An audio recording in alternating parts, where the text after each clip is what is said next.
Hi friends, like, comment, share, subscribe తప్పక చేయండి. ఈరోజు ఒక మంచి విషయం మీకు చెప్తున్నాను. మా ఫ్రెండ్కు కొడుకు పుట్టిండు.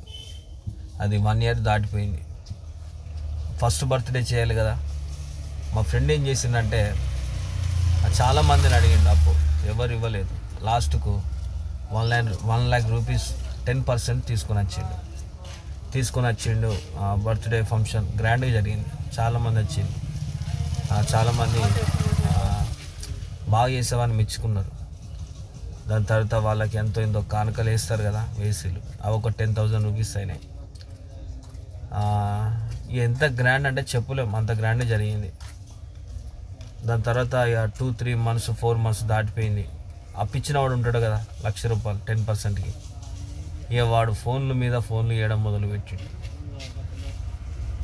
బర్త్డే చేయడం తప్పు కాదు, ఫస్ట్ బర్త్డే చేయాలి కదా, చేయాలి. మనం ఎంతలో ఉన్నామో అంతనే చేయాలి. మనం లేని వారం కాబట్టి ఏదో ఇంటి పక్కన వాళ్ళని ఒక 10 మంది పిలుచుకొని మనం కేక్ కోసి అందరికీ మంచి ఫుడ్ పెట్టి పంపించేవచ్చు. లేదు నా ఫస్ట్ బర్త్డే నా కొడుకు దాన్ని గ్రాండ్ చేయాలంటే అప్పు తేవాలి. ఇప్పుడు అప్పుల వాళ్ళంతా వాని మీద పడతారు. వానికి ఏం లేదు, వానికే తినడానికి తిండి లేదు. ఇది ఏతులు, ఇవే దీన్నే అంటారు ఏతులు అని. ఏం లేనోనికి ఏతులు దాన్ని అణిగి జీవించాలి. ఇప్పుడు వాళ్ళందరూ ఫోన్లు కొడతారు. నేను ఎందుకు చెప్తున్నానంటే, ఫస్ట్ బర్త్డే గ్రాండ్గా చేయాలని ఏముంది,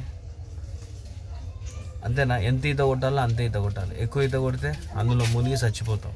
ఇది కూడా అంతే. అప్పులు తెచ్చుకోవద్దు. అప్పులు తెచ్చుకున్న కాడ రూపాయి ఎక్కువనే ఇవ్వాలి, కానీ రూపాయి తక్కువ ఇస్తే వారు తీసుకోవద్దు. కనుక అప్పులు చేయకూడదు.